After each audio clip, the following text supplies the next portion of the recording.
기도하겠습니다.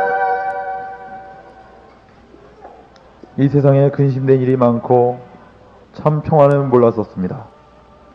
그러나 우리 주님께서 우리를 부르셔서 이제는 평안히 쉴 수 있게 해주셨음을 감사합니다.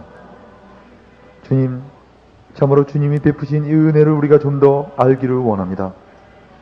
주님, 우리가 이 은혜를 알지 못했을 때는 이 세상 온통 수고와 고통의 나날 뿐이었습니다. 주님, 이 시간에 우리를 하여금 다시 한번 이 은혜를 상기할 수 있게 해주시고 우리가 얼마나 하나님의 사랑과 은총 가운데 있는가를 깨닫고 정말 이 사랑과 은혜를 베풀어 주신 우리 주님께 참으로 경배와 찬양과 사랑을 드릴 수 있게 해주시옵소서. 오늘 이 시간에 주님께서 임재해 주시고 참으로 진리의 말씀으로 우리를 교훈해 주시며 하나님 아버지 모든 어둠의 세력에서부터 우리를 보호하시고 하나님 아버지 우리가 진리 가운데서 자유케 되는 시간이 되게 해 주시옵소서. 주님, 우리 각 심령들을 사랑하시는 주님, 오늘 주님께서 말씀으로 참 듣는 자나 전하는 자가 다 새로워질 수 있게 해 주시옵소서. 주님께 이 모든 시간을 의탁드립니다. 예수님의 이름으로 기도합니다. 아멘.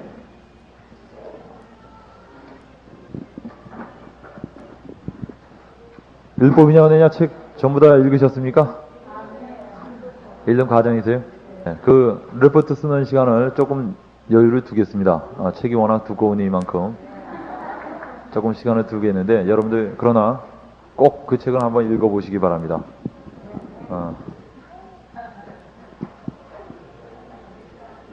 오늘은 10번째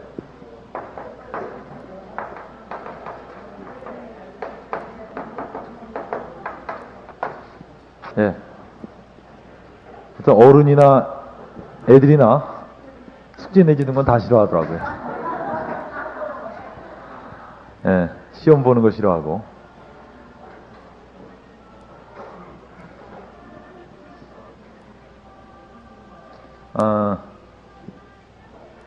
아마 여기 저 학부형 되시는 분도 많이 계시는데 애들이 왜 공부 안 하는지 이유를 알 겁니다. 공부한다는 게 쉬운 게 아니에요. 복음 안에서의 교제. 우리가 복음에 대해서 다룰 때 이 복음적인 교제가 무엇인가에 대해서 알 필요가 있습니다. 빌립보서 1장 5절에 한번 다 찾아보겠습니다. 빌립보서 1장 5절.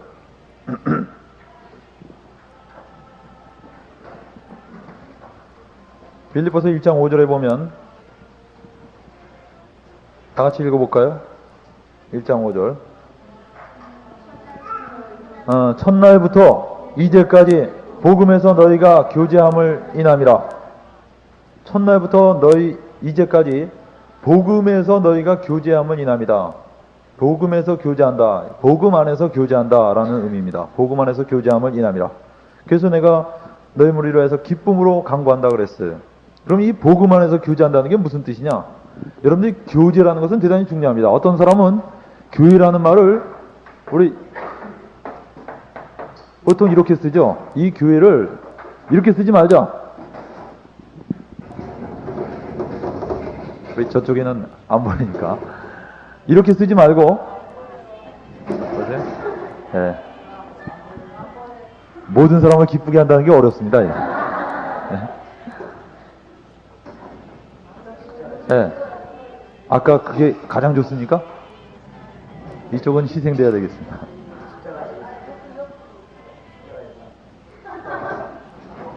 됐어요? 네. 이렇게 하겠습니다. 그냥 대강 이쪽이요. 네. 교회라는 말을 뭐 그냥 어차피 실판 잘 안 쓰니까 이렇게 쓰기로 제의한 사람이 있더라고요. 교회는 이게 더 성서적이다. 사길교, 이건 가르칠 교죠. 사길교를 써라. 그래서 교회라는 것은 그리스도인들끼리 모여서 하나의 유기적 관계를 유지하고 있는 게 교회입니다. 유기적 관계가 뭡니까? 유기적이라는 말이 하나의 이런 식의 관계죠. 손과 발과 그 다음에 코와 눈과 입 이런 식으로 서로가 서로에게 아주 필요한 존재가 되는 이런 관계 속에 있는 것이 바로 교회입니다. 그래서 교회를 이런 교회라고 쓰자 이렇게 제의한 사람이 있습니다. 어떻게 보면 성경적으로 봤을 때 이 말이 훨씬 더 정확한 표현입니다. 그래서 단순히 예배만 보고 설교만 듣고 그리고 광고 시간 이전에 빠져나가는 사람들은 교회 다니다고 볼 수가 없어요. 예배당에 다니는 겁니다. 예배당. 그렇죠? 어떤 분은 그런 분이 있어요. 묵도도 빼먹습니다. 언제 들어가냐? 설교 시작 직전에 들어갔다가 설교가 끝나면 빠져나오는 사람들이 있어요. 어떻게 보면 이것은 신앙생활하고 있는 게 아닙니다. 교회에 나가는 가장 중요한 이유가 뭡니까? 그러려면 차라리 방송 설교 듣는 게 나아요. 집에서 극동방송이나 기독교 방송 틀고선 얼마나 많은 메시지들이 쏟아져 나옵니까? 그걸 듣고선 그냥 신앙생활 해도 됩니다. 심지어 어떤 사람은 꼭 교회만 나가야 됩니까? 저 혼자 신앙생활하면 안 돼요. 이렇게 물어보는데 그 사람은 신앙의 가장 근본적 핵심을 몰라서 그렇습니다. 우리가 예수 그리스도를 믿는 그 삶 속에서 중요한 부분 중에 하나가 이 교제입니다. 교제. 그래서 교제를 할 수 있어야 돼요. 교회 나가서 난 교제 안 하고 단순히 예배만 보고 나왔다. 괜히 어떻게 보면 그 사람은 뭐 시간 낭비라고 말할 수 없지만 그는 중요한 거 하나 빼먹고 온 겁니다. 그는 끝나고 난 뒤에 그 교회 내에서 자기가 봉사할 것들을 찾고 그 다음에 그리스도 안에 있는 형제들과 친교의 시간들도 가질 필요가 있습니다. 그래서 우리 복음적인 교제를 하는데 첫 번째는 이런 걸 한번 다뤄보겠어요. 첫 번째, 교제의 전제. 교제할 때 우리는 뭘 전제로 해야 되느냐?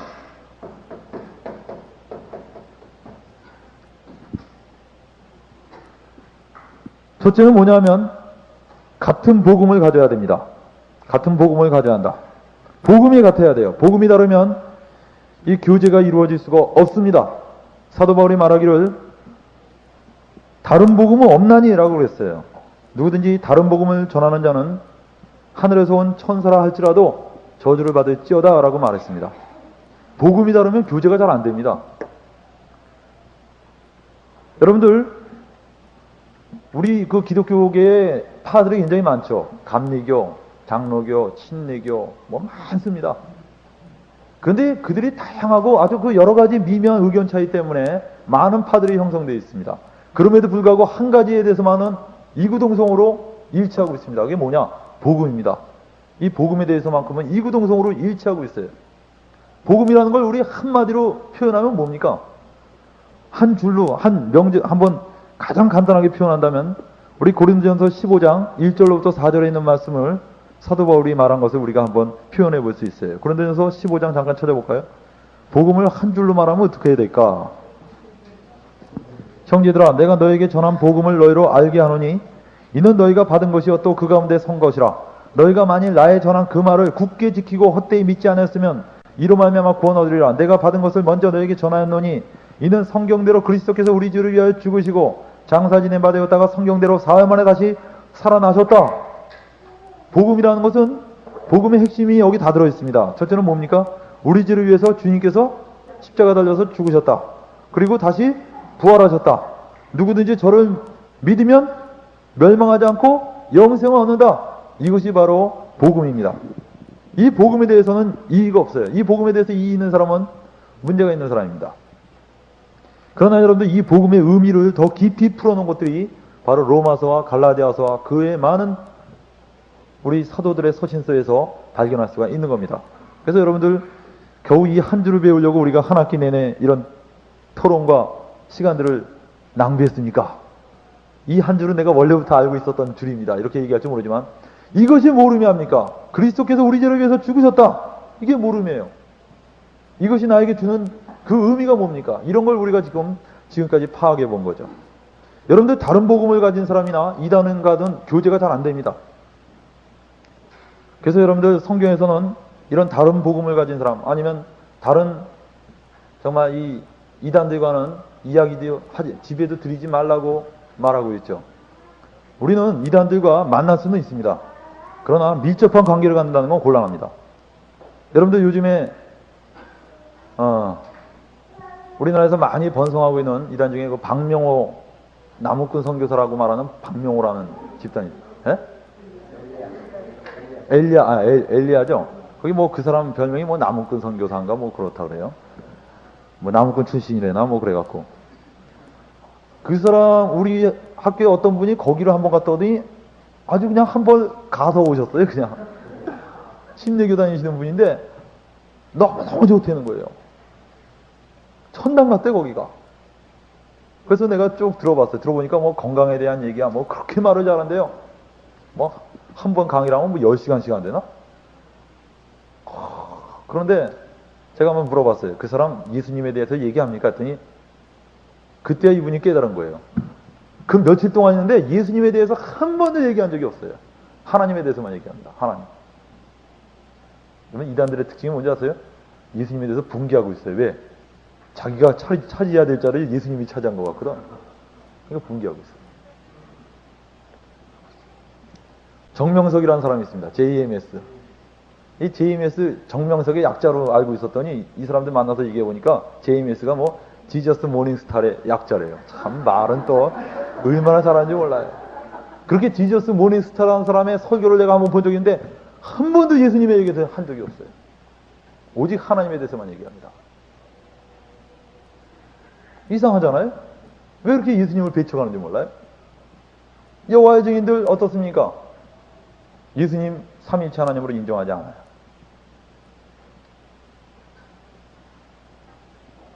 그래서 여호와의 증인들 오면 저는 그럽니다. 당신들이 바로 예수님을 십자가에 못 박은 장본인들이요.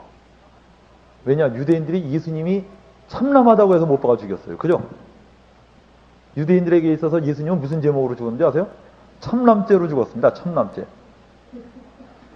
그렇다면 여러분들 삼위일체를 인정하는 그리스도인들하면 절대 그걸 인정하지 않았을 거예요. 그러나 여호와의 증인들이랍다면 그 당시에 아마 동의했을 겁니다. 야, 저 예수님이 하나님과 동등되다고 자꾸 얘기하네. 이것은 견딜 수 없는 하나님에 대한 모독이다. 아마 죽는데 같이 투표했을 거예요. 그런데 그런 얘기를 합니다. 그 다음에 저기 어떤 교회에 제가 알기로는 한번 제가 군대 있을 때 편지가 왔는데 제가 그 성경 공부 인도하다가 그 학교에서 성경 공부 인도하다가 제가 군대를 갔는데 그 뒤로 어느 선생님이 인도하다가 다른 외부에서 온 사람이 성경 공부를 인도하게 됐대요. 근데 그분이 아주 그 성경 공부를 인도하는데 아주 잘 가르친대요. 근데 이상하대요. 그런데 이 복음을 깨달은 사람들은 굉장히 그 영문 면력이 강해집니다. 금방 이 스피릿이 느껴져요. 제 친구는 예수 믿은 지 일주일밖에 안 되는데 어떤 분 메시지 딱 듣더니 벌써 분별을 하더라고요. 비판이 아니라 분별을 할 줄 알아야지 죽지 않을 거 아닙니까? 여러분들 개가 아무리 어리숙해 보여도 먹을 때 꼭 독 없는 걸 골라서 먹을 줄 압니다. 우리가 볼 땐 지저분한 거 다 먹는 것 같아도 그거 골라서 먹을 수 있는 능력이 없으면 금방 죽습니다. 근데 가끔가다 이제 쥐약을 먹고 죽지만 쥐약은 원래 인간이 만든 거 아니에요. 그건 먹으라고 아주 속여서 만든 거기 때문에 그러니까 죽죠. 그건. 그러나 실제로 볼 때 크리스천에게도 하나님이 거듭났을 때 그런 분별력을 주십니다. 그거 안 주시면 크리스천들이 도저히 살아갈 수가 없어요. 그건 생존 본능입니다. 크리스천들에게 있어서. 그래서 요한일서에도 보면 너에게 기름 부음이 거하나니 아무도 너희를 가르칠 필요가 없다고 그랬어요. 그 가르칠 필요가 없다는 것은 배울 필요가 없다는 의미가 아니라 이것이 옳고 저것이 그르다라는 걸 가르칠 필요가 없다는 겁니다. 다시 말하면 우리 안에 계신 성령님이 어떻게 보면 우리에게 진리 가운데로 인도하실 수 있도록 인도하십니다.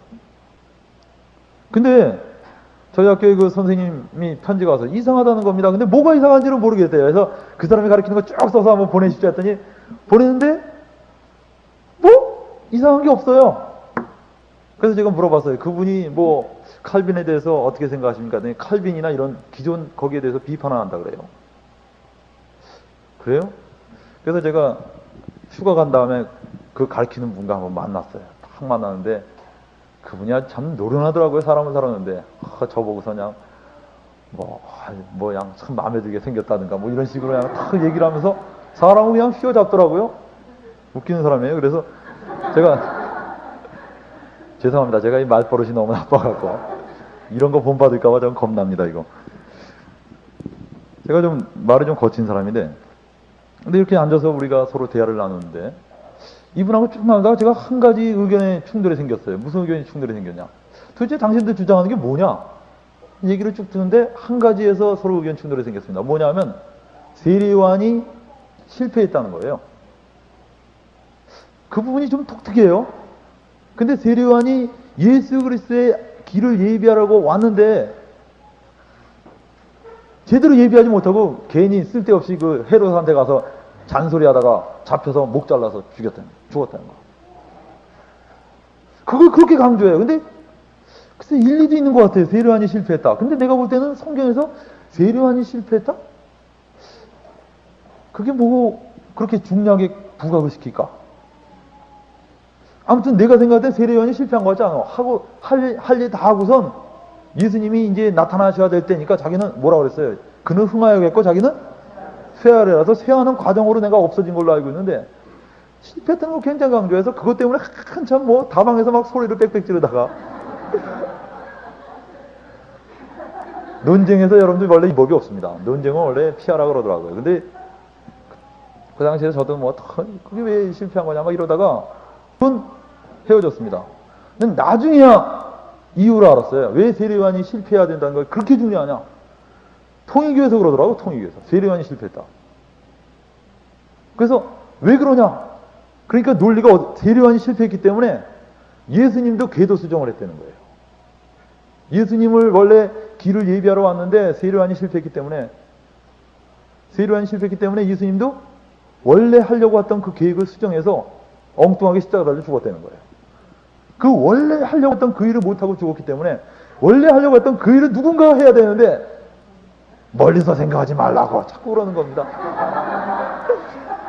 꼭 한국 사람에는 법이 있어요. 뭐 이런 문씨라는 법, 문씨가 아니라는 법이 있어요. 뭐 이런 식으로 자꾸. 그래서 그 말로는 난 한 번도 그런 얘기 한 적이 없다. 근데 아무리 봐도 결론은 그쪽이야. 여러분들 이거 기가 막힌 겁니다. 이단들은 대부분 보면 예수님 자리를 탐내요. 그게 어느 자리인데 함부로 가려고 해요. 그 사람이 자기를 위해서 십자가 달려 죽었어요? 예수님이 여러분들 실패했다고요? No. 그러면 예수님이 애초에 이름이 예수라는 이름이 무슨 뜻입니까? 저희 백성을 위해서, 자기 백성을 위해서, 자기 백성의 죄에서 구원하시기 위해서, 구원할 자다. 그렇기 때문에 예수라는 이름으로 써요. 예수. 만약 예수님이 십자가 달려 죽으실 운명이 아니고 세상을 심판하시는 분으로 왔다면 예수님은 예수라는 이름으로 안 오셨을 거예요. 아마 터미네이터나 뭐 이런 이름으로 아마 예수님이 오셨을 겁니다. 그래서 그냥 아마 국물도 없이 아마 다 해놨을 거예요. 예수님이 오신 목적이 태어날 때부터 이름에 써 있잖아요. 이름에. 예수. 그 이름이 뭔데요, 그게? 실패했어요? 어떻게 그럴 수 있어요? 어떤 분은 뭐 예수님이 어떤 집단에서는 뭐 귀신을 멸하기 위해서 오신 것이 궁극적 목적이다 그러는데 참 그것도 참 곤란합니다. 왜냐하면 그렇다면 예수님이 예수라는 이름으로 오시면 안 돼요. 예수님이 예수라는 이름으로 오신 것 자체가 바로 뭡니까? 바로 백성을 죄에서 구원하시기 위해서 오신 거예요. 명백한 거 아닙니까? 그래서 제가 그래서 그렇게 세례요한을 강조했구나. 그때야 이제 깨달음이 오더라고요. 근데 가만 보면 그런 식으로 나갑니다. 그리고 이단들의 특징이 항상 보면 명백하지 않은 곳에서 항상 출발을 해요. 항상 명백하지 않은 데서 출발합니다. 예를 들면 문선명이 뭐 창세기에서 선악과가 바로 하와가 선악과 따먹은 것은 이 뱀하고 성적인 관계를 맺은 것이다. 성경에 그런 게 어디 있어요? 선악과 따먹었다 그랬지. 근데 말은 그런 식으로 합니다. 뭐 따먹었다고 무슨 죄가 되겠냐? 따먹은 거겠느냐? 뭐 이러면서 막 말을 그러는데 일리가 있게 말하지만 문제는 명백하지 않은 것에 대해서 교리를 끄집어내는 건 대부분 다 이단으로 빠져요. 알겠습니까? 성경은 그렇게 모호한 책이 아닙니다. 토정비교 같은 책이 아니에요. 성경을 여러분들 겸손한 마음으로 양식껏 읽어보세요. 그러면 우린 복음에 대해서 똑같은 결론을 얻을 수 있어요. 얼마나 명백히 써놨습니까, 복음이. 항상 보면 그런 추측에서부터 출발해갖고서 나중에 보면 복음이 변질되어 있습니다. 그 출발을 계속 가보면 출발점이 엉뚱한 추측에서 출발되어 있어요. 그래서 여러분들 교제를 우리가 어떤 사람이 바로 어떤 사람과 그런 교제가 됐습니까? 같은 복음 안에서 이런 교제가 될 수 있어요. 복음이 같을 때 우리는 정말 떡을 같이 뗄 수 있습니다. 주님이 뭐라고 그랬습니까? 너희가 이 떡을 마시며 이 떡을 먹으며 이 잔을 마실 때마다 주의 죽으심을 오실 때까지 전하는 거라 그랬습니다. 바울이 그렇게 얘기했어요.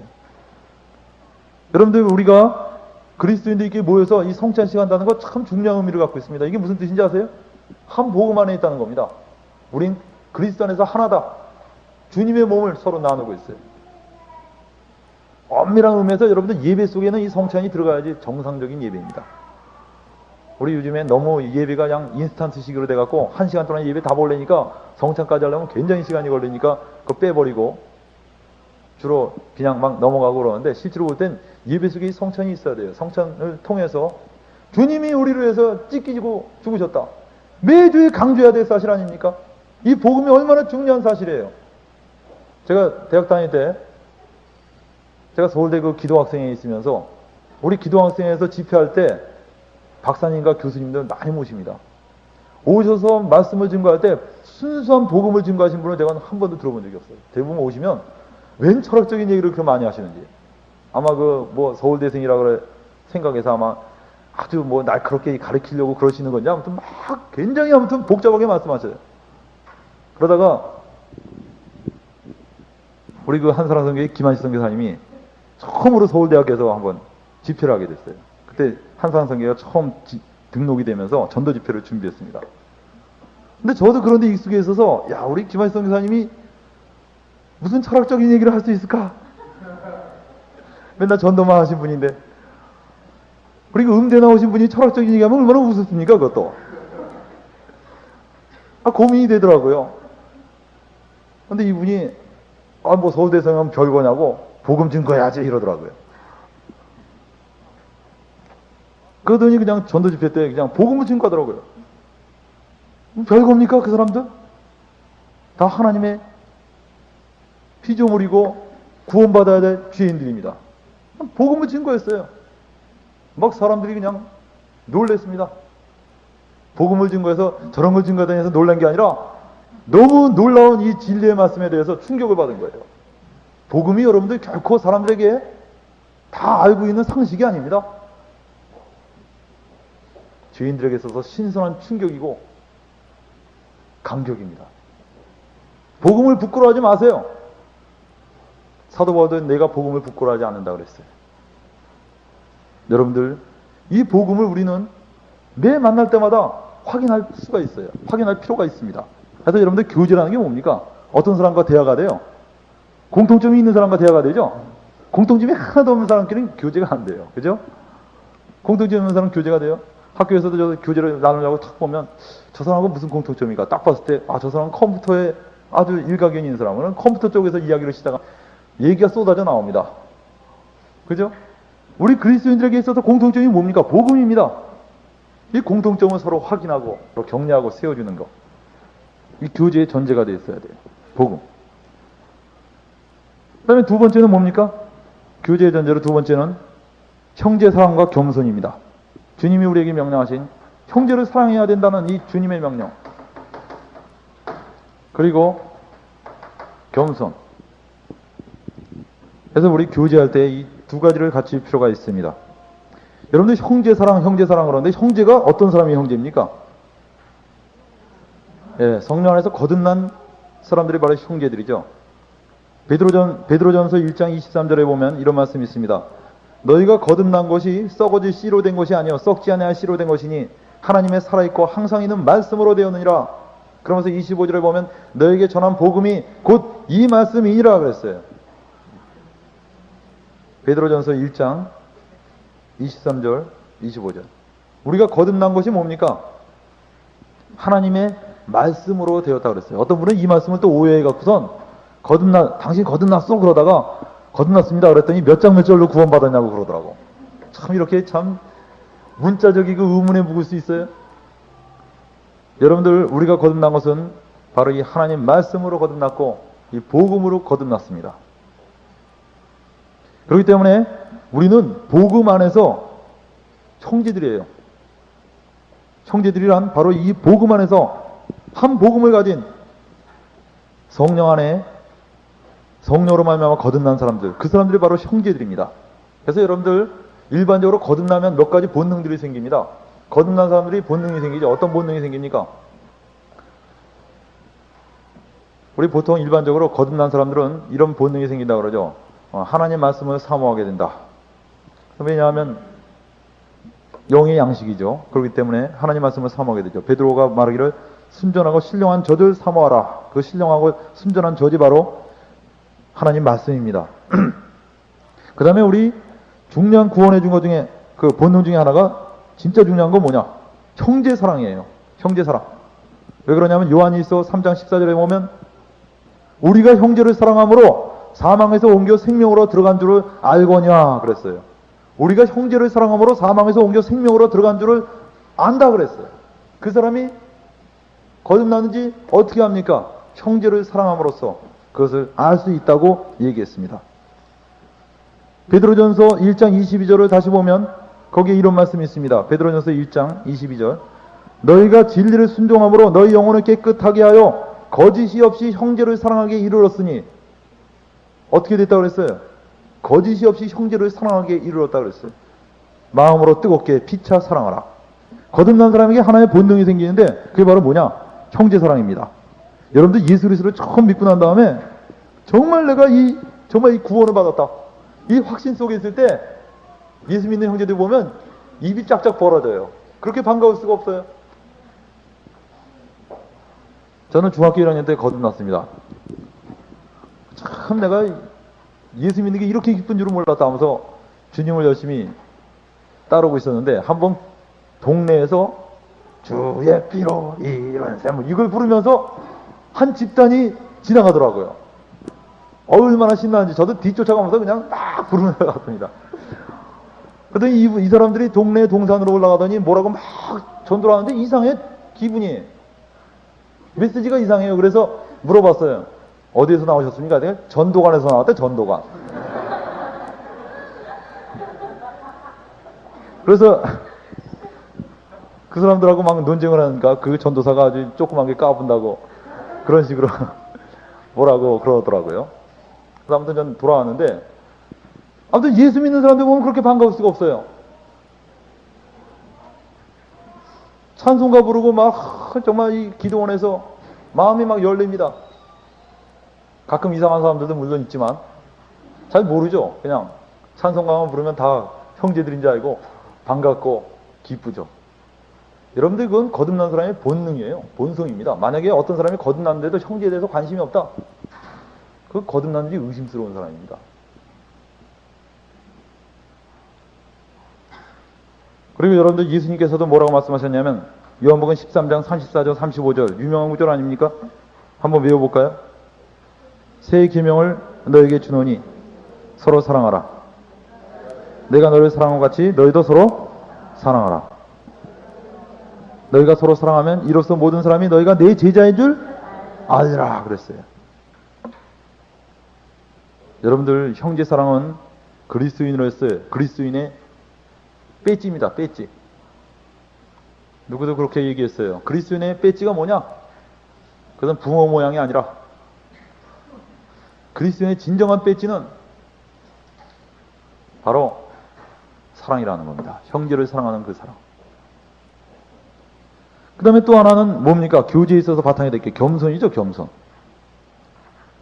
어거스틴이 이렇게 말했어요. 어떤 사람이 말하기를 웅변술의 가장 중요한 것은 무엇이냐? 화술이다. 둘째는 뭐냐? 화술이다. 셋째는 뭐냐? 화술이다. 이와 마찬가지로 기독교의 가장 중요한 교훈이 뭐냐라고 나에게 묻는다면 나는 첫째도 둘째도 셋째도 겸손이라고 말하겠다라고 말했어요. 기독교에서 가장 중요한 교훈. 그 교훈이 뭐냐? 겸손이다. 그 말은 대단히 일리가 있고 성경적인 말입니다. 여러분들 천국에 어떤 사람이 들어갑니까? 심령이 가난한 자. 그 심령이 가난한 자가 뭡니까? 그것은 가난한 사람의 특징이 뭐예요? 예, 내 것이 없고 남의 안 도와주면 굶어 죽는 사람이죠. 자존심이고 다 버린 사람입니다. 주님 도와주십시오. 이게 가난한 사람이에요. 정말 여러분들 출발점이 뭐냐? 기독교인의 출발점이 겸손이에요. 자신이 죄인임을 깨닫고 거기서부터 출발하지 않습니까? 죄인인 사람이 뭐 할 말이 뭐가 있겠어요? 거기서부터 출발하는 게 바로 기독교인의 삶입니다. 그래서 여러분들 빌립보서 2장 찾아볼까요? 빌립보서 2장 다 같이 한번 찾아봅시다. 2장 1절서부터 4절까지의 말씀을 같이 잠깐 봅시다. 누가 한번 읽어주세요.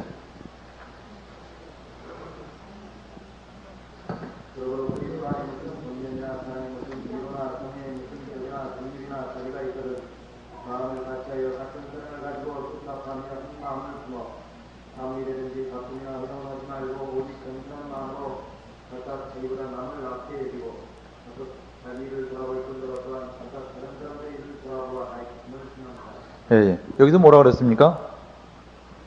이 마음을 품으라고 그랬죠. 뭐냐면 허영이나 다툼으로 하지 말고 오직 겸손한 마음으로 각각 자기보다 남을 낮게 여기라 그랬어요. 낮게 여기라. 이 시읒입니다. 이게 지읒이 되면 큰일 나죠. 이게 남을 낮게 여기라.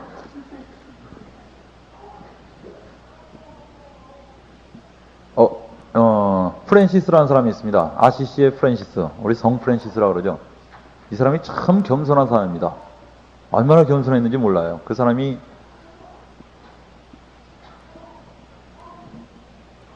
한 번은 제자들하고 이렇게 가는데 제자가 물어봤습니다. 프랜시스에게. 선생님은 선생님을 어떻게 생각하세요? 이렇게 물어봤어요. 그랬더니 프랜시스가 나는 이 세상에서 가장 나쁜 놈이야 라고 말했어요.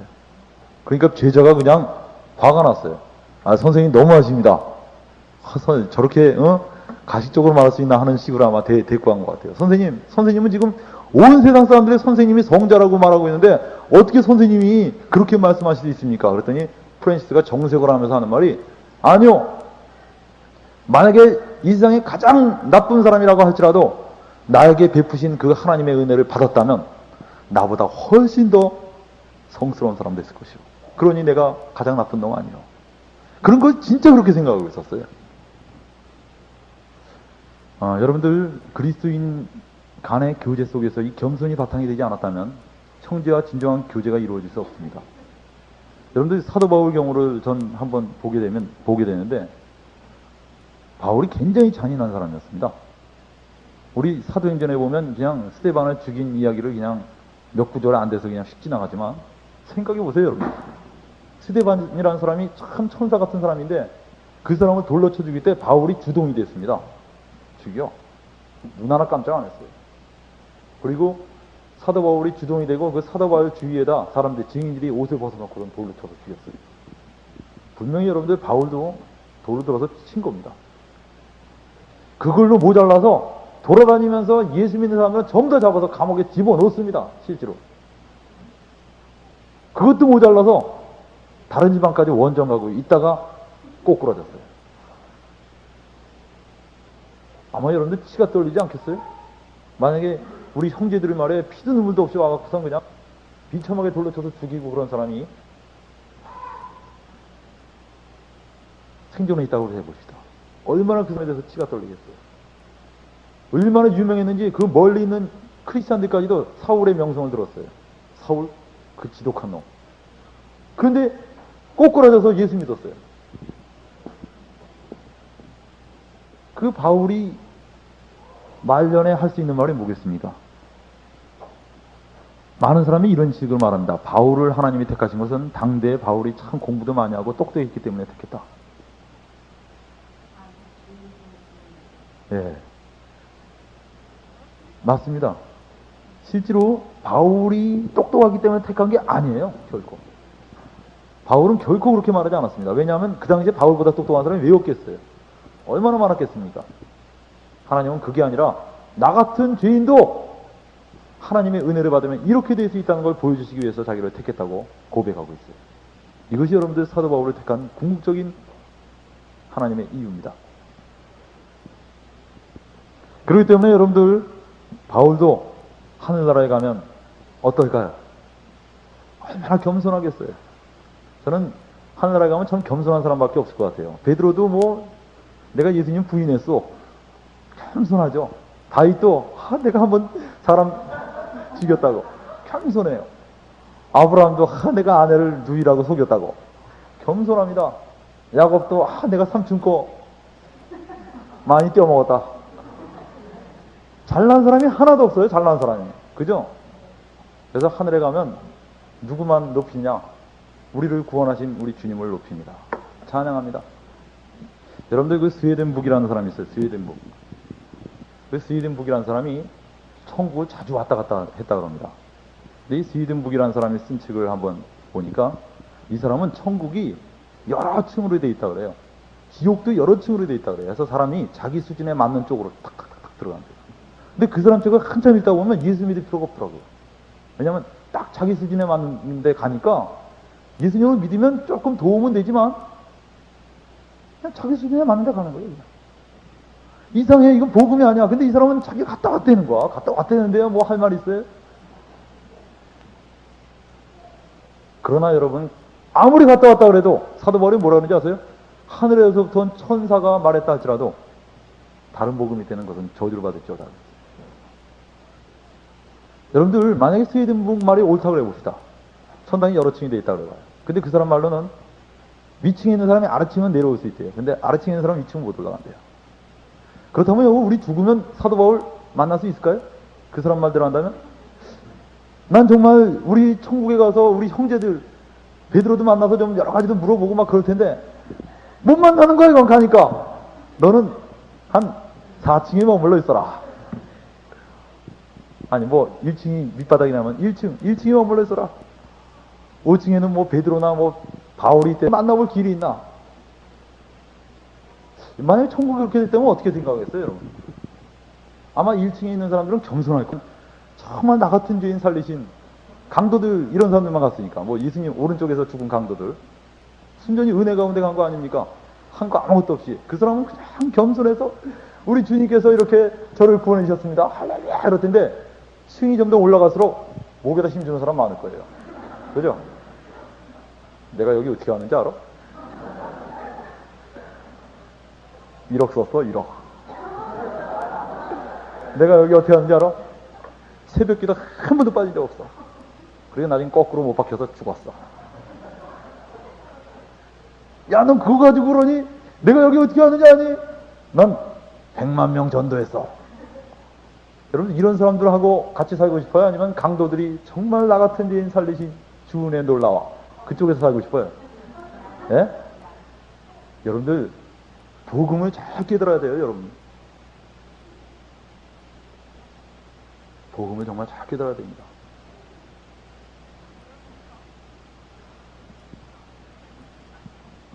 성경에서는 예수 그리스도를 믿은 형제들이 이 형제를 사랑했기 때문에 그들은 서로 재산도 나누었습니다. 그래서 여러분들 공산주의가, 우리 김한식 선교사님도 한번 그런 얘기를 했는데 참 옳다고 생각됩니다. 공산주의가 왜 망했냐? 이론은 참 좋아요. 똑같이 나눠 먹자. 얼마나 좋습니까, 여러분? 얼마나 좋아요. 빵이 이만큼 있는데 능력껏 뜯어 먹으라 그러니까 힘센 사람이 확 달려들더니 이만큼을 뜯어갑니다. 서로 막 그냥 악의 다툼이에요. 근데 힘없는 사람은 빵 요만큼 얻었어요. 요만큼.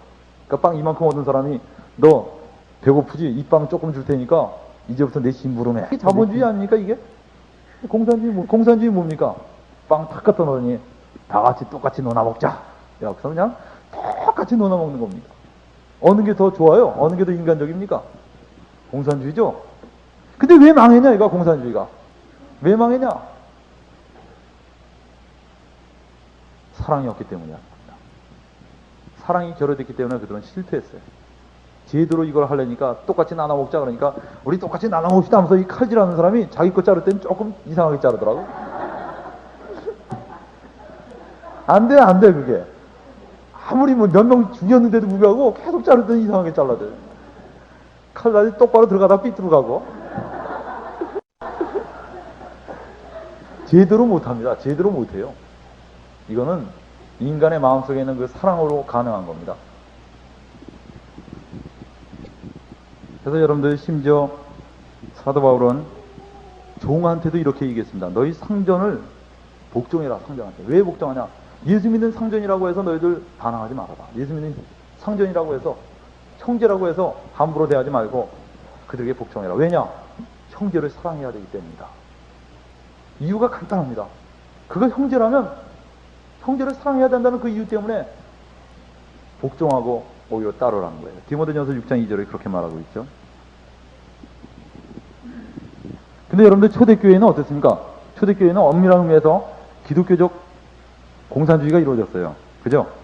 그때 보면 정말 예수 믿는 형제들이 자기 재산을 다 내놓고 그 재산을 서로 나눠 가졌습니다. 그다음 세 번째는 뭡니까? 복음적 교제의 세 번째 전제는 뭐냐면 복음 안에서 모두 평등하다. 뭐라고요? 복음 안에서 모두 평등하다. 이 평등하다는 것을 여러분들 잊지 마시기 바랍니다. 여러분들 운동권 학생들을 보면 존경스럽습니다. 그죠? 그들이 정말 대학까지 나오고 얼마든지 유수한 회사에 들어갈 수 있는데도 불구하고 그것을 포기하고 공장 같은 데 들어갑니다. 들어가서 그들이 운동권 학생으로서 엄청난 희생을 치러가면서 운동합니다. 여러분들 그들이 그렇게 막 희생을 치러가면서 심지어 어떤 사람은 분신자살하면서까지 외칩니다. 근데 그들이 외치는 거가 뭔지 아세요? 그들이 외치는 것이 뭡니까? 예? 그들이 외치는 게 뭐예요? 평등한 사회입니다. 평등한 사회. 이거 아니에요? 제가 잘못 봤습니까? 그들이 외치는 게 평등한 사회 아닙니까? 평등한 사회입니다. 그들이 그렇게 불사르고 자기 몸을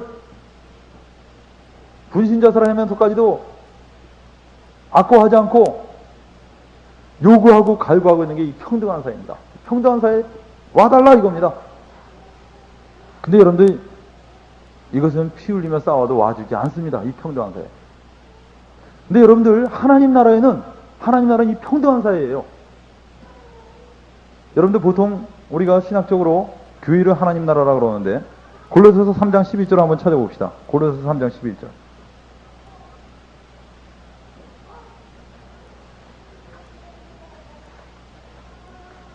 골로새서 3장 11절.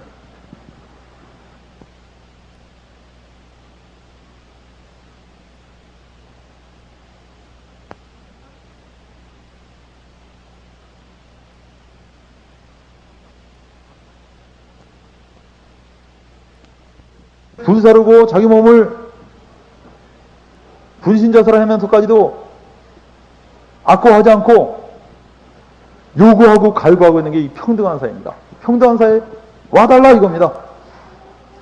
근데 여러분들 이것은 피 흘리며 싸워도 와주지 않습니다. 이 평등한 사회. 근데 여러분들 하나님 나라는 이 평등한 사회예요. 여러분들 보통 우리가 신학적으로 교회를 하나님 나라라고 그러는데 골로새서 3장 11절 한번 찾아봅시다. 골로새서 3장 11절.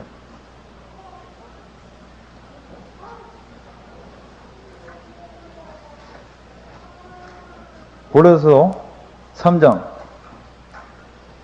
11절. 할례당과 무할례당이나 야인이나 스고디아인이나 종이나 자유인이 분별이 있을 수 없나니 오직 그리스도는 만유시요 만유 안에 계시느니라. 여기 뭐라 그랬어요? 거기는 뭐가 없다고 그랬습니까? 헬라인과 유대인이나 할례당과 무할례당이나 야인이나 스고디아인이나 종이나 자유인이나 분별이 있을 수 없다고 그랬습니다. 이것이 하나님 나라입니다. 여러분들은 이 구절을 그냥 무심코 읽을지 모릅니다. 그러나 이것은 그 당시에 획기적인 사회입니다. 그래서 여러분들 존 스터드 박사도 뉴 소사이어티다. 새로운 사회다. 새로운 사회예요.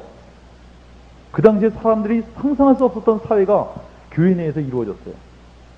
여러분 한번 상상해 봅시다. 자, 먼저 민족을 초월했어요. 유대인이나 헬라인이나. 유대인들이 여러분들 얼마나 민족적으로 자부심이 대단한 사람인지 몰라요. 유대인들은 절대 이방인들하고 식사 같이 안 합니다. 그들은 학교에서 배웁니다. 선생님, 하나님께서 우리 유대인을 선민으로 선택한 줄 압니다. 그럼. 근데 이방인을 왜 만들었어요? 그러니까 선생님이 말하기를 지옥의 땔감으로 만들었지. 자기 집 개는 만질 수 있어도 이방인은 만지면 안 됐어요. 얼마나 이방인을 가증하게 생각했는지 모릅니다. 얼마든지 죽여도 죄가 안 되는 그런 자로 생각했어요. 그런데 여러분들 사도행전을 읽어보세요. 사도행전을 읽다가 여러분들 참 감격스러운 부분 중에 하나가 사도 바울이 에베소 장로들과 목을 끌어안고 울면서 기도하는 모습을 보십시오. 에베소 장로들이 이방인들입니다. 하나님을 알지도 못했던 사람이에요. 그리스도 밖에 있었던 사람입니다. 소망이 없었던 사람입니다. 근데 그들이 사도 바울의 전도를 듣고 예수를 믿게 됐어요. 그 다음부터 예수, 그분에 대한 뜨거운 사랑을 갖게 되었습니다. 바울이 어땠습니까? 이방인이라고, 아, 너희 이방이냐, 난 유대인이냐, 가리지 않았어요. 그들을 그냥 부둥켜 안고 막 눈물을 흘리면서 기도합니다. 민족을 초월해서 그들은 하나였어요. 어떻게 그럴 수 있어요? 거기는 유대인과 헬라인과 분별이 있을 수 없다고 얘기했습니다. 더구나 여러분, 그 당시엔 노예와 귀족이 보통 차이가 나는 게 아니죠. 노예와 귀족. 노예와 귀족은 무슨 그레인저와 포니 차이가 아닙니다. 그것은 어떤 차이냐? 인간과 강아지 차이예요. 노예와 귀족은. 노예는 상품이었습니다. 얼마든지 사고 팔고 할 수 있어요. 주인이 기분 나쁘면 죽여도 할 말 없어요. 자기 거니까. 내 거 내가 처분했는데 어떠냐. 어떻게 보면 노예는 인간이 아니었습니다. 근데 그 노예들이 예수를 믿고 그리스도 안에서 형제들이 됐어요. 귀족들도 예수를 믿고 형제가 되었습니다. 어떤 일이 생기나 보세요. 교회 안에서. 이것은 우리 주님의 몸입니다. 그래서 빵을 하나 가지고 뜯어서 먹고선 넘겨줍니다. 그랬더니 노예가 그 시꺼먼 손으로 떡 붙였더니 그걸 뜯어서 먹어요. 그래서 그 옆에 있는 귀족한테 넘겨줍니다. 세상에 노예가 먹던 빵을 귀족이 눈물을 흘리면서 또 그걸 붙잡고 먹어요. 빵까지는 버티겠는데 이번엔 포도주가 이번에 넘어옵니다. 포도주가 넘어올 때 노예가 그냥 벌컥벌컥 마십니다. 그걸 닦지도 않고 옆으로 넘겨요. 그런데 그 먹다 남은 건 또 귀족이 벌컥벌컥 마시면서 주님께 간격을 한번 넘겨요. 지금 뭐 하고 있는 거예요, 이 사람들? 어떻게 이럴 수가 있습니까? 어떻게 이럴 수 있어요? 그러더니 노예하고 귀족이 손 붙잡고 서로 기도합니다. 주님을 찬양하고 있어요. 도대체 이들에게 있어서 신분을 헐어버린 그 요인이 뭐냐? 이것은 바로 우리 주님의 사랑입니다. 귀족이라고 목에 힘주는 사람은 아마 제자들이 그랬을 거예요. 야, 우리 주님은 귀족이 아니었다. 자기가 주님이라고 부르는 그분이 귀족이 아니었다면 할 말이 없잖아요. 종들은 예수님을 믿는 그 믿음 안에서 그들은 형제로서의 권리를 가졌어요. 여러분들, 그 외에 또 뭐가 있습니까? 여기 보면 무식한 사람 또는 유식한 사람 구별이 없습니다. 여러분들 유식하다 무식하다도 별 차이가 없어요. 원래 인간이 유식하다 무식하다. 종종 우리들은 박사라는 사람들을 굉장히 존경하고 그러는데, 자, 어떤 사람이 박사학위를 받았다 이겁니다. 근데 그 사람이 뭘로 박사학위 받았냐? 바퀴벌레를 연구해서 박사학위 받았어요. 그래서 그 사람은 바퀴벌레 다리가 몇 개 있고 그 다리에 털이 몇 개 붙어 있는 것까지 다 알아요. 그럼 완전히 거기에 도사다 이겁니다. 그래서 그는 바퀴벌레로 박사학위 따냈다 이거예요. 근데 그 사람이 나보다 나은 게 뭡니까? 그 바퀴벌레 더 잘한다고 그래 봅시다. 그것이 우리 교제의 장벽이 될 수 있어요? 그 사람이 물어봅니다. 너 바퀴벌레 아니? 아니요, 난 바퀴벌레 뭐 큰 것과 작은 거 있는 거 정도밖에 모르겠는데요. 그러면서 어떻게 나하고 같이 놀아? 나하고 같이 놀려면 적어도 바퀴벌레 다리는 몇 개 달렸는지 알고 있어야 돼? 이게 말이 됩니까, 여러분? 그리스도 안에서 이런 거 전부 다 의미, 웃기는 얘기들입니다. 정말 중요한 게 뭐냐? 예수님이 우리 주님이시다. 거기에 무슨 박사가 필요하고 국민학교 졸업이 필요합니까? 하나입니다.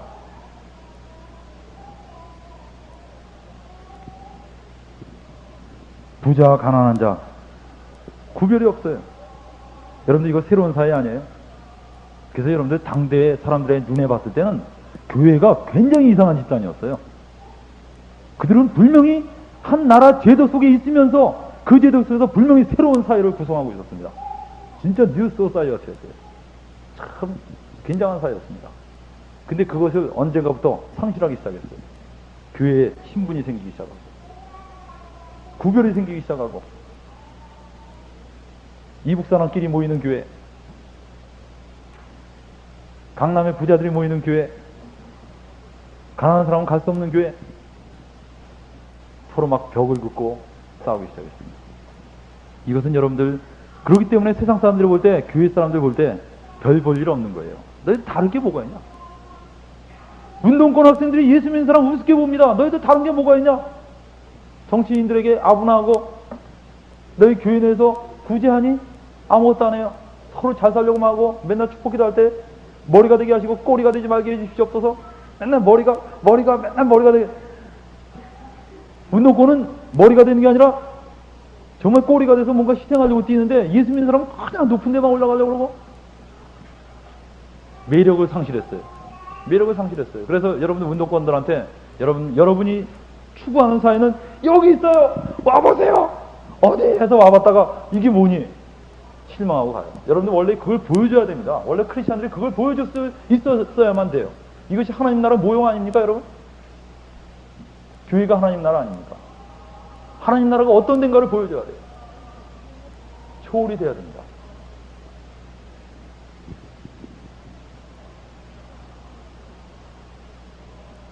그래서 여러분들 복음 안에 있어서는 직위나 학력이 별로 그렇게 중요한 게 아닙니다.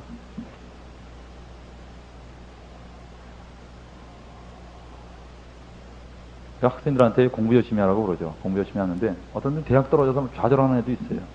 그런 애들한테는 대학을 안 가고 직장 가는 것에 대해서 굉장한 컴플렉스로 가는 학생도 있어요. 더구나 제가 그 상고에 있지 않습니까? 상고에 있다 보니까 대학을 안 가잖아요. 상고생들이 굉장히 컴플렉스가 많아요. 난 대학도 못 간다. 내가 정말 그리스도인들에게 이게 중요한 게 아니라는 걸 계속 강조합니다. 야, 다 대학 가면 도대체 고등학교 나온 사람들이 들어가는 직장에는 누가 전도하냐? 누가 전도하겠어요? 너희들이 다 그렇게 높은 데로만 간다면 낮은 데서 누가 전도하냐? 골고루 들어가야 될 거 아니야? 노동자는 노동자가 전도해야지 좋지. 교사는 교사가 전도하고 의사는 의사가 전도해야지. 여러분들 목사님이 의사 전도하고 교사 전도할 수 있어요? 목사님들 교사 전도 못합니다. 학교에 들어오지도 못해요. 전도하려고 들어와 봐요. 당장 난리가 나지. 목사님이 전도하랐습니다 이러면서 선생님들마다 옆에 앉아서 혹시 복음을 들어보셨습니까? 이러보세요. 그런 목사님 봤어요? 그럴 수 있습니까? 어렵죠? 그래서 교사끼리는 되잖아요. 그렇게 모든 사회에 그리스도인들이 침투해 들어가야 됩니다. 그래서 여러분들 성경의 말을 사도 바울이 아주 기가 막히게 말을 했어요. 종으로 있느냐? 네가 종으로 있느냐? 그냥 종으로 있으라는 거예요. 그러나 할 수만 있으면 자유해라. 그러나 종으로 있는 것도 별거 아니다. 복음적인 가치에서 봤을 땐 그것은 큰 의미를 갖지 않는다는 것을 이야기해주고 있습니다. 이게 교제의 전제입니다. 이런 것들이 교제의 전제로 돼 있어요. 그래서 여러분들 보는 눈이 좀 달라져야 됩니다. 근데 여러분들 아무래도 참 그게 참 안 달라집니다. 저도 교사니까. 교사는 또 뭘 기준으로 봅니까? 공부가 기준이에요. 그래서 학생들이 타고 올 때 공부 잘하는 애가 왔으면 지야 이 큰 사람들 애가 왔습니다 이러고, 공부 못하는 애가 왔으면 아이고 그냥 와도 그만 안 와도 그만, 이게 기준입니다. 근데 어른이 되면 또 뭐가 기준이냐면 돈이 기준이에요. 돈 많은 사람이 오면 지야 장로감이 왔습니다. 돈 없는 사람이 오면 뭐 와도 그만 안 와도 그만, 이게 눈이 바뀌더라고요. 저도 그게 참 탈피하기 어렵더라고요. 공부 못하는 애들이 오면 이제 바보 같아. 복음도 못 깨달을 것 같아요. 근데 제가 과거에 한번 어느 여전도사님 봤는데, 이 여전도사님이 얼마나 참 신령한지 대학 교수들이 와서 상담을 하더라고요. 근데 이 전도사님이 자기가 얘기하는데 자기 고등학교 때 공부를 찌질이도 못했대. 꼴찌였대, 꼴찌. 얼마나 공부를 못하는지 집에서 막 대학을 가라고, 그 당시에 그냥 돈만 있으면 들어가는 때인데 자기가 싫다고 우겨서 대학을 안 갔대요. 그렇게 공부하기를 싫어했대. 근데 은혜 받더니 얼마나 참 똑똑하신 분이 됐는지, 얼마나 주님의 일을 훌륭하게 잘하고 있는지 몰라요. 공부가 기준이 아니죠. 사람은 전부 다 자기 그 위주의 눈으로 보기가 쉽습니다. 그거 탈피해야 돼요. 여러분도 그러죠. 학생들도 그럽니다. 선생님 얘 전교 1등이에요. 얘를 꼭 전도하셔야 돼요. 막 이러는데, 야, 성경에 보니까 너희 중에 지혜로운 사람이 많지 않도다. 주로 미련한 사람들이 대다수인 게 복음 안에 있는 사람들입니다. 여러분들 세 번째, 우리 두 번째 교제의 실제. 그럼 실제적으로 우리는 어떤 교제를 할 것이냐? 첫째는 이 빈부의 차이를 극복하려는 노력을 해야 됩니다. 우리가 그리스도인으로서 교제를 하려고 할 때 사도행전 2장 44, 45절에 보면 믿는 사람이 다 함께해서 모든 물건을 서로 통용하고 또 재산과 소유를 팔아 각 사람의 필요를 따라 나눠줬다는 이 이야기가 있어요. 그러나 여러분들, 이것은 초대교회에 그들이 전 재산을 다 팔고 따랐는데 그 후로는 실제로 사유재산을 인정했습니다. 사유재산은 없애라는 얘기는 아니죠. 그 후로는 바로 이런 말씀들이 나옵니다. 사도 바울이 평균케 한다 라는 말이 나오죠. 평균케 한다. 이방인의 예루살렘 교회가 굉장히 가난했어요. 굉장히 어려웠습니다. 그때 이방인들에게 돌아다니면서 바울이 헌금을 거뒀습니다. 그 헌금을 걷어서 예루살렘에 갖다 주면서 사도 바울이 뭐라 그랬습니까? 이것은 너희를 가난하게 만들고 그쪽을 부유하게 만들려고 하는 것이 아니요, 평균케 하려 함이다 그랬어요.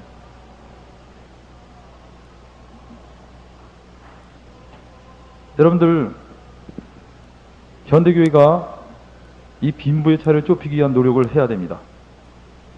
구제에 대해서 관심을 가져야 돼요. 고아원, 예수 믿는 사람들이 고아원 세워야 됩니다. 예수 믿는 사람이 양로원 세워야 됩니다. 제가 과거에도 한번 얘기했는지 모르겠어요. 고아원이요, 예수 믿는 사람들이 세운 고아원과 그렇지 않은 사람이 세운 고아원이 얼마나 차이가 나는지 몰라요.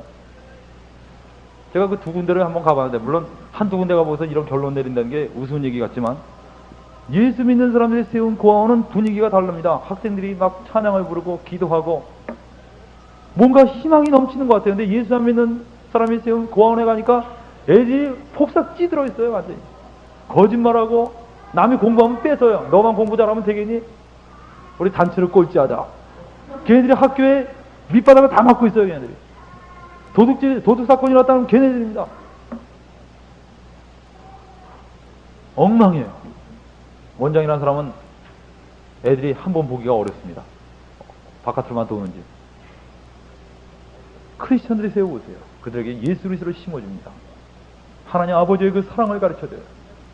얼마나 멋있어요. 얼마나 놀랍습니까? 양로원 크리스천들이 세워보세요. 그들에게 미래의 소망을 가르쳐줍니다. 죽음 후에 더 아름다운 세계가 있다는 걸 가르쳐줄 수 있어요. 이걸 그리스도인들이 해야 합니다. 그리고 교회 자체 내에서 이런 것도 해내야 돼요. 여러분들, 저는 이런 의견에 대해서, 이건 제 개인 의견입니다. 교회 갈 때 가장 좋은 옷을 입고 가라는 것을 전 반대합니다. 이론적으로는 가장 좋은 옷을, 하나님 앞에서 가장 좋은 옷을 입고 가야지라고 말하는데, 가장 좋은 옷을 입고 한번 가보세요. 그 좋은 옷이 없는 사람들이 컴플렉스를 느껴갖고 교제가 안 됩니다. 누구는 그냥 가죽으로 된 300만 원짜리 옷을 딱 입고 왔는데, 이 사람은 10년 전에 양복을, 다 낡은 양복을 입고선 대화를 나눌 때 교제가 잘 되겠어요? 자꾸 옷이 신경 쓰여서? 형제들을 생각해 줘야 돼요. 형제 생각해 줘야 됩니다. 아니면 물건 나눈다는 거 중요합니다. 크리스천들끼리 자기가 불필요한 게 하나 있다. 형제들 주세요. 그럴 수 있지 않습니까? 옷이 두 벌인데 한 벌 줘야지. 이 차원이 아니고, 요새 옷 두 벌 아닌 사람이 어디 있습니까? 그런 차원이 아니고, 우리가 정말 내게 볼 때, 난 이거 필요 이상으로 많다. 그런 것들에 대해서는 필요한 형제들을 한번 생각해 봐서 논아주는 거 필요합니다. 작은 거지만 중요하죠. 거기에 아주 따뜻한 사랑들이 오갈 수 있지 않습니까? 아니면 굉장히 경제적으로 어려움을 겪는 형제한테 헌금할 필요 있죠. 여러분들, 헌금하는 건 두 가지 방법이 있어요. 진짜 개인적으로 찾아가서, 형제, 정말 주님께서 저에게 이런 마음을 주셨습니다 하면서 줄 수 있습니다. 그때 그 형제는 정말 주님께 감사하면서 또 형제의 그 사랑을 느끼죠. 그러나 어떤 때는 그렇게 주는 것이 그 형제로 하여금 더 억눌리게 만들고, 아니면 그 형제에 대해서 어떻게 보면 이 종노를 하게 만드는 수가 있습니다. 그럴 경우에는 무명으로 교회에 낼 수 있어요. 교회에 낼 때 어떻게 내냐? 어느 형제에게 전해 주십시오. 낼 수 있습니다. 얼마나 좋아요. 어느 형제에게 전해 주십시오. 그럼 교회에서 그걸 받아갖고 그 형제한테 줍니다. 누가 줬는지 어떻게 알아요? 다만 주님이 주셨구나, 이렇게 생각해요. 얼마나 감사합니까? 저는 이런 것들이 아주 자연스럽게 이루어질 수 있어야 된다고 봐요. 교회 내에서. 그럴 때 정말 그 배고픈 형제들도 소망을 갖는 겁니다. 희망을 갖는 거예요. 그리고 형제들이 있는 한 든든하다. 예수 안 믿는 사람들이 왔을 때 감격하는 게 그 죽은 사람 죽었을 때 그 장례식 치러지는 거 보고 감격하는 사람. 정말 장의사 그 돈 받고 하는 사람들도 싫어하는 걸 믿는 사람들이 믿음으로 형제를 가지고 그 냄새나는 시체를 다 닦고 말입니다. 그들을 장례 지내는 거 보고 거기서 감격해서 예수 믿는 사람들도 있습니다. 우리가 뭔가 그 가난한 사람들, 장례지를 힘도 없는 사람들 아닙니까? 구체적으로 돕는 거예요. 형제들의 일이라면 발벗고 나설 수 있는 사람이 필요합니다. 그럴 때 여러분들 그 집단은 부흥하게 되죠. 물론 요새 부흥하려면 예배당을 크게 줘야지 부흥한다고 그러는데 아마 그러면 그냥 예배만 보고 나가는 사람은 많이 올 수 있습니다. 그러나 그건 진정한 부흥이 아닙니다. 어떻게 보면 진정한 부흥은 예수 안 믿는 사람들이 와서 좀 감격하고 변화돼야 될 거 아닙니까? 형제에 대한 뜨거운 애를 가져야 되지 않겠어요? 그 다음에 여러분들 두 번째는 우리 교제에 실제로 은사적 교제가 있습니다. 은사적 교제. 교회 내에서 어떤 봉사를 해야 되냐? 은사를 통한 봉사를 해야 됩니다. 성경에 보면 은사에 대해서 쓰여져 있는 성구가 여러 군데가 있는데 은사라는 말이 무슨 뜻입니까? 은사. 은사라는 게 뭐예요? 은사라는 게 선물이라는 뜻입니다. 선물. 기프트예요. 기프트. 영어로 보면 기프트. 근데 이게 어떤 선물이냐? 선물. 그러면 좀 비천해 보이죠? 그래서 옛날에 왕이 신하한테 내리는 선물은 선물이라고 말하지 않고 은사라고 그랬어요. 은사. 왕이 신하한테 내리는 선물. 은사라고 그랬습니다. 근데 이 선물, 하나님이 우리 그리스도인들에게 은사들을 주셨어요. 그죠? 그 은사들을 주신 목적이 뭡니까? 그리스도의 몸을 세우게 하기 위해서, 성도를 온전케 하기 위해서, 그리고 서로 봉사케 하기 위해서 이 은사를 주셨습니다. 우리 고린도전서를 찾아볼까요? 고린도전서 12장.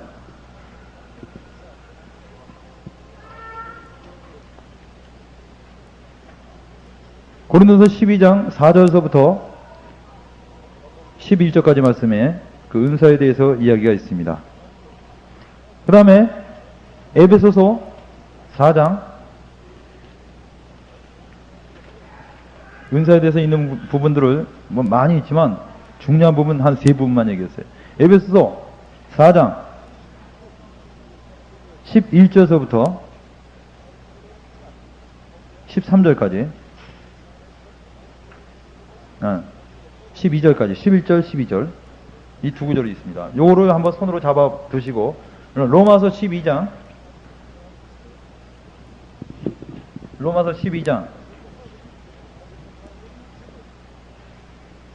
4절서부터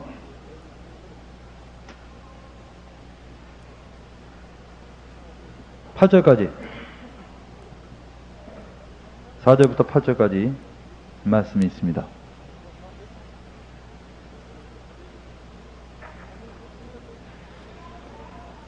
네, 그런데 우리 에베소서에 있는 말씀을 잠깐 볼까요? 에베소서 4장 11절 한번 잠깐 찾아보겠습니다.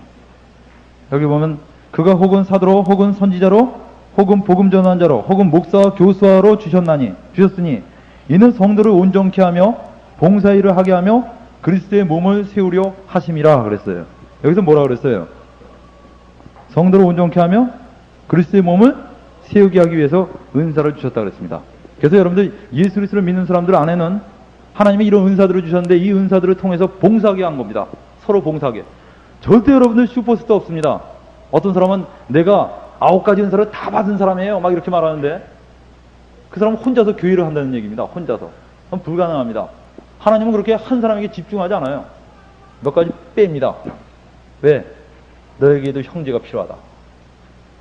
그래서 하나님께서 정말 그 유기적 관계를 맺을 수 있도록 하기를 원하시는 것이 하나님의 뜻입니다. 주님이 우리에게 말씀하신 게 뭡니까? 형제 사랑 아닙니까? 그런 찬양도 있죠. 사랑을 줄 수 없을 만큼 가난한 자도 없고요. 사랑을 받을 수 없을 만큼 부유한 자도 없어요. 진리입니다. 서로 사랑을 주고받을 수 있는 그런 유기적 체제로 만드셨어요. 그래서 하나님이 예수 그리스도를 믿는 순간에 그에게 은사들을 주셔요. 그 은사들 여러분이 아마 생각할 땐 방언의 은사 받았지, 통역의 은사 받았지 이런 차원이 아니고 그런 어떤 능력의 은사들이 아니라 하나의 봉사적 은사로서 주신 것들이 있습니다. 로마서 12장이 바로 그런 종류인데, 예를 들면 뭐 예언하면 예언하는 일로, 가르치는 자는 가르치는 일로, 섬기는 자는 섬기는 일로, 구제하는 자는 구제하는 일로, 이런 은사들이 쭉 있어요. 그래서 여러분들 자신이 어떤 은사를 받았나 체크해 볼 필요가 있습니다. 그래서 내가 이런 은사를 받았다면 그 은사를 교회 내에서 활용해야 돼요. 그걸 활용하라고 준 거 아닙니까? 그걸 활용하고 그걸 행해야 됩니다. 예를 들면 상담하는 은사를 가진 사람들은 그 사람하고 와서 대화를 하면 아주 사람들이 굉장히 그 기쁨과 평안함을 가져요. 그럼 그 사람은 계속 그걸 활용해야 됩니다. 자, 어떤 사람 신의 은사를 가진 사람 있다고 그래 봅시다. 신의 은사를 가진 사람은 병치료하는 일을 해야 되죠. 제가 어느 자매님한테 얘기 들었는데 이분이 신의 은사를 하나님으로 받게 됐어요. 기도하니까 병이 낫는 거예요. 그러니까 이 집에 맨날 병자들이 들끓기 시작하는 겁니다. 뭐 밥 좀 하려고 그러면 또 웬 사람이 계십니까? 하면서 들어오더니 기도해달라고 머리 뒤는 거지. 이건 건강한 사람이 차고 넘쳐도 불편할 텐데 맨날 병자들이 와서 들끓어요. 그래서 이 사람이 하나님 나 도저히 이거 못 참겠어요. 그렇게 기도했대요. 그러더니 이 사람이 그 신의 은사가 좀 사라졌어요. 나도 무슨 일인지 잘 모르겠는데 아무튼 그래서 이 사람에게 그 신의 능력이 상쇄됐습니다. 정말 아주 중요한 걸 놓친 것 같아요. 신의 은사를 가진 사람은 그래서 사랑의 은사도 사랑의 은사라기보다 이 사랑을 정말 많이 가져야 되겠다. 사랑이 없으면 이건 못합니다. 여러분들 신날 것 같죠? 기도하면 병이 큰 납니다. 신날 것 같죠? 그 신나는 게 한두 번이지 그거 쉬지 않고 여러분들 병자들 와서 머리 죽이려고 합니다. 얼마나 괴롭다. 사랑이 없으면 못하죠. 근데 여러분들 우리가 그리스도 안에서 은사적 이런 은사자들이 막 유기적으로 돼 있어야 돼요. 신의 은사를 가진 사람이 가르치기도 하고 섬기기도 하고 뭐 혼자도 다 한다. 그건 의미가 없는 겁니다. 신의 은사를 가진 사람은 신의 하는 일로, 예언하는 사람은 예언하는 일로, 가르치는 사람은 가르치는 일로 자기 위치에서 봉사하는 이런 은사적 유기적 관계가 있어야 돼요. 여러분들 한번 이렇게 물어봅시다. 목사가 은사입니까 아닙니까? 목사가 은사예요 아니에요? 은사죠?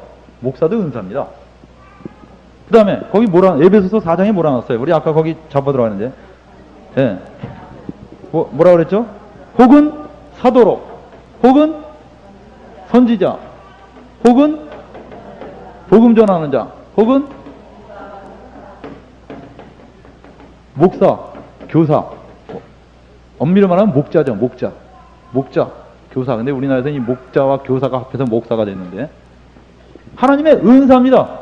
이건 하나님의 은사예요. 하나님이 그 사람에게 은사를 주시면 그 사람을 그렇게 세워야 돼요. 그 사람에게 교사의 은사가 있다 그러면 교사로 세워야 됩니다. 그 사람에게 목사의 은사가 있다 그러면 목사로 세워야 돼요. 근데 이게 제도화되다 보니까 어떤 일이 되느냐? 졸업장 있어? 이렇게 돼버렸어요. 목사가 되려면 졸업장이니? 여러분 이거 성서적이 아니죠. 하나님의 은사에 어떻게 문교부 졸업장이 필요합니까? 여러분 이거 잘 생각하셔야 돼요. 깊이 생각하십시오. 사도가 되는데 문교부인가 졸업장이 필요합니까? 지식이 필요하죠. 물론 진리라는 게 필요합니다. 졸업장이 필요합니까? 근데 현대화된 사회에서 편의에 의해서 너도 나도 목사라 그러면 어떻게 하겠어요? 그러다 보니까 아마 이런 제도를 요구하게 되고 이 제도가 고착되다 보니까 엉뚱한 사람들이 될 수 있습니다. 그러다 보니까 웃기는 일들이 벌어져요. 여러분들 지금 선진국으로 갈수록 학력보다 실력이 중요시 됩니다. 영국의 존 메이지 총리가 국민학교 나왔는데 총리 된 거 봐요. 얼마나 멋있습니까? 근데 이 후진국일수록 학력을 대단히 중요시합니다. 실력이 아무리 없어도 대졸이다. 굉장한 거예요. 근데 이게 기독교 내에서도 그런 거예요. 기독교 내에서도 학력이 중요한 겁니다. 이러면 여러분들 기독교의 교훈이 부패해지지 않을 수 없어요. 하나님의 은사입니다. 근데 이것이 제도화되다 보니까 이것이 학력을 중요시하다 보니까 어떤 식으로 바뀌었느냐? 은사가 이렇게 바뀌었어요. 목사냐 평신도냐? 은사가 두 개로 갈라졌습니다. 목사냐 평신도냐? 평신도는 은사가 아니야. 그러니까 그냥 아무것도 아닌 거고 목사가 특별 은사다. 그러다 보니까 모든 일이 어디에만 집중됩니까? 목사님에게만 다 집중돼요. 신방도 목사님이 가야 되고, 그냥 하나부터 열까지 다 목사님이 뛰어야 됩니다. 그럼 목사님들은 얼마나 바쁜지 신발이 진짜 다 닳도록 뛰는데도 몸이 두 쪽이나도 모자란 거예요. 어떻게 보면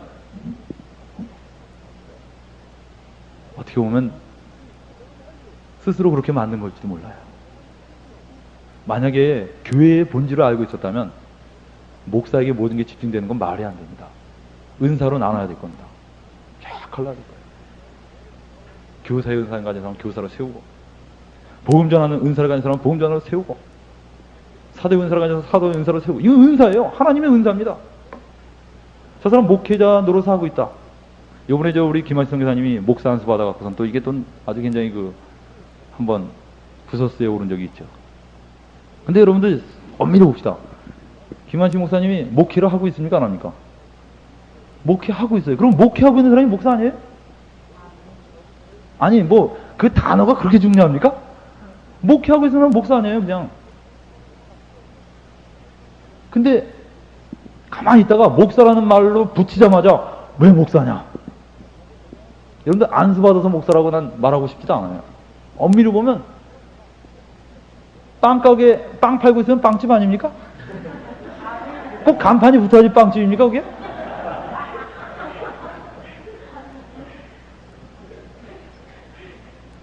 그래, 간판 빵집이라 붙여놓고선 그릇 팔면 그거 빵집입니까? 제가 옛날에 보니까 어느 목사님인데 글쎄 본부인을 버리고 이 여자하고 도망갔대요. 그래서 글쎄 농사 짓고 있대. 농사 짓고. 그 사람 목사예요? 목사입니까? 아니잖아요. 목사가 아니잖아요. 근데 그는 오직 신학교 나왔다는 그 학력 때문에 계속 어느 목사 말해진다면 말이 됩니까? 목사란 목회라고 하는 사람이 목사입니다. 딴 게 아니에요.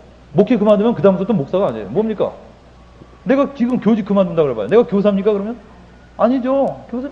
내가 교직 그만두고 버스 운전이고 하고 있어요. 그래도 내가 교사입니까 이게? 버스 운전사죠 그러면.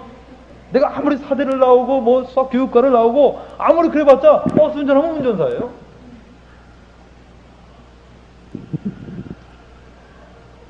문제는 그 본질을 못 본다는 데 문제가 있어요. 그래갖고선 그래서 여러분들 어떻게 보면 침례교가 상당히 복음적인 면이 많이 있습니다. 침례교에서는 딱 봐서 그 사람 정말 목사 연사가 있다 그러면 목사 안수 줘요. 그 목사가. 그게 잘못된 게 아닙니다. 미국에서는 이게 아주 비일비재합니다. 근데 우리나라는 원래 그 학력이 굉장히 어려서부터 받고 자라서 그런지 아무튼 학력을 굉장히 중요시하더라고요. 학력이 어떠냐. 물론 신학교 나온다는 거 중요하죠, 여러분. 저는 그래서 우리 한사랑 선교대학, 저는 제가 큰 영향력 가진 사람은 아니지만 한사랑 선교대학 단지 졸업했다는 이유로 선교사를 보내고 목사를 보내고 이건 말이 안 됩니다. 말이 안 돼요. 은사를 따라서 보내야죠. 이것은 하나의 과정일 뿐입니다. 아마 여러분은 이 4년 동안에 전도도 해보고 강제로 전도도 하죠, 여러분. 전도도 해보고 찬양도 해보고 막 하면서 내 은사가 이거구나 아마 깨달을 거예요. 난 전도하러 나갈 때마다 다리가 떨린다든가 그냥 마음이 두근두근 뛴다든가 괴롭다. 어떤 사람은 전도할 때 신나는 거예요. 그 사람 전도하면 막 끌어와 수많은 사람은. 근데 이 사람은 맨날 가면 그냥 죽상이 돼갖고 들어와요. 그 사람은 아마 다른 분야를 맡을 수도 있죠. 주님을 위해서 할 분야가 꼭 그 분야만 있는 게 아닙니다. 복음 전하는 자도 훌륭한 은사예요. 이 복음 전하는 은사를 가진 사람, 예수 믿는 사람은 물론 어디서나 전도를 해야 되지만 특별히 복음 전하는 은사를 가진 사람은 엄청나게 복음을 편만하게 증거됩니다. 무디 같은 사람들 보면 무디는 신학교 안 나왔는데 그는 100만 명을 전도했다고 그래요. 그냥 막 스스로 모은 거예요, 그냥. 어떻게 그럴 수 있어요? 그에게 그런 은사가 있기 때문에 그래요. 여러분들 이런 은사를 따라서 우리가 교제해야 됩니다. 이런 데 열려야 돼요. 마음이 좀 열려야 됩니다. 그리고 여러분들 우리는 그래서 어떻게 보면 성경은 이렇게 에베소서를 이렇게 바꾸려고 싶은 사람도 있을 거예요. 혹은 성령의 주심을 따라 혹은 사도로 혹은 선지자로 이게 아니라 신학교를 나온 사람은 목사로 그렇지 않은 사람은 평신도로 할지니. 그래서 여러분들 엄밀하게 말해선 우리가 지금 편하게 하기 위해서 평신도라는 얘기를 하지만 엄밀하게 해서 성경에는 평신도라는 얘기가 없습니다. 그리고 종교개혁자에 의하면 평신도라는 말은 복음적인 말이 아니에요. 평신도라는 말 자체가. 평신도라는 말을 자꾸 말했기 때문에 평신도들이 난 평신도야. 평신도가 왜 가르쳐? 빠집니다. 이거는 목사님들이 할 일이야. 이건 전도사님이 할 일이야. 전부 다 집중을 시켜버렸어요. 전문화된 것까지는 좋은데 문제는 교회라는 이 중요한 기능이 상실돼 버린 겁니다. 그래서 우린 교회라는 이 중요한 교제 속에서 성도들 모두가 하나가 되어서 한 몸이 돼서 움직이는 겁니다. 얼마나 멋있겠어요.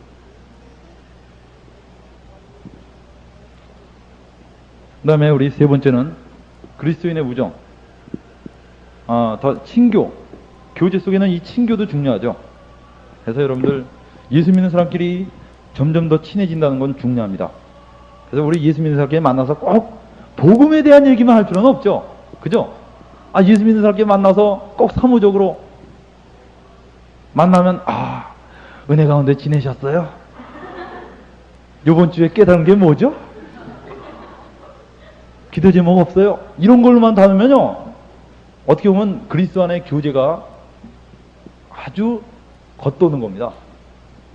우리 인생 사는 게 어떻게 그 부분만 있겠습니까? 다른 것도 있죠.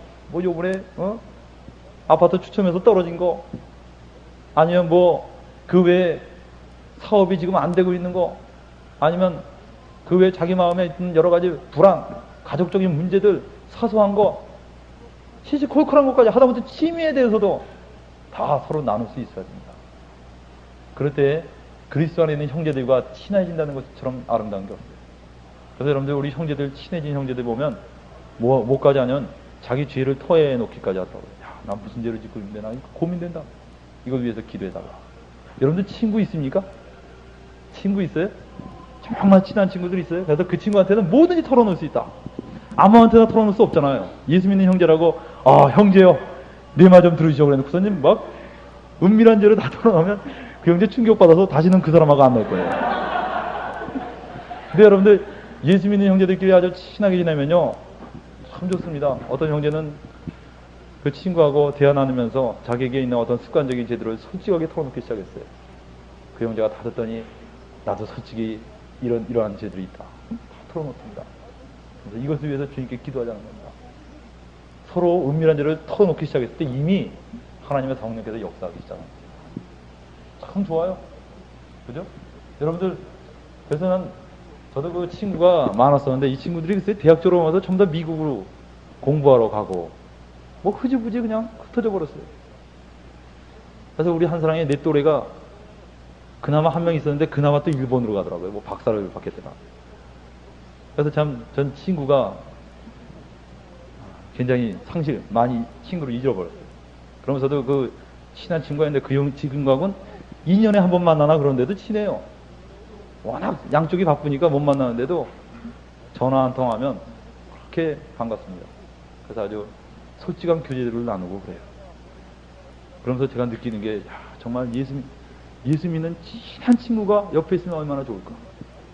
그리고 여러분도 제 입장에서 보면 알겠지만 이렇게 주로 가르치는 입장에 있는 사람들 보면 남만 한탕 가르치다 보니까 자기는 고갈될 때가 있습니다. 괴로울 때도 있어요. 서로 대화를 나눌 형제가 없다는 건 괴로운 겁니다. 서로 나누고 자기를 위해서 기도해 주는 사람이 필요합니다. 그래서 여러분들 교제 속에는 이런 친교의 부분도 있다는 걸 여러분 명심하시기 바랍니다. 우리 기도하겠습니다.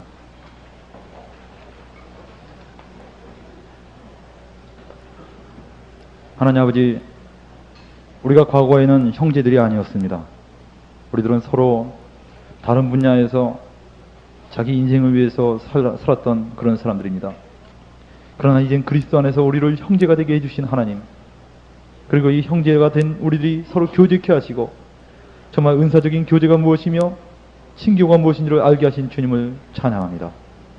하나님 아버지, 우리가 정말 우리 주님이 어떻게 교제하셨는가를 알고 정말 우리가 이러한 교제를 우리 삶 속에서 실천할 수 있게 해주시옵소서. 형제의 벽을 허물게 해주시옵소서. 정말 이 막힌 담을 허물게 해 주시옵소서. 그리고 우리가 한 복음 안에서 서로 사랑하며 서로 격려하며 그리고 우리가 서로를 도우며 살게 하여 주시옵소서. 주님, 우리가 형제를 사랑할 때 세상 사람들이 비로소 우리가 그리스도인임을 안다고 말했습니다.